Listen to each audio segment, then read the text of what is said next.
The fantasy replaced reality. And that fantasy is more preferable than this suck I'm living in.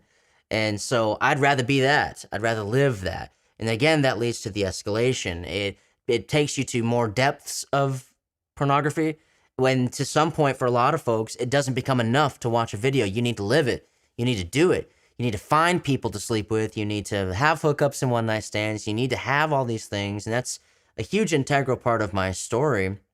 After, walking away from church and everything related to God, when I was 21, I tried to find every other source of meaning. And later in life, that sex became one of the biggest primary motivators and sources of my meaning. It was exciting, it was intrigue, and it was stuff I'd watched all these years. So I had to figure out what it was like to do it.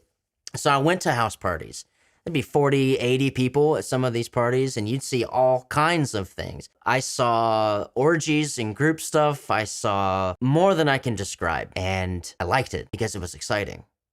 It was something new, and it was the things I'd seen in the videos all those years, and now I got a chance to do it. Because you see, watching is never enough. It's never enough. You think it is? Just wait. It's never enough. And the scripture talks about that, about how the fantasy of the mind often is the same as committing to sin. And there's a reason it says that. It's not just trying to police your thoughts and your feelings to tell you that, oh, you had this weird thought that you didn't like, and so you're a sinner. Like, that's not the point. It's you need to realize the beast that you're feeding is never satisfied. That's why it's mentioned, because it can't be.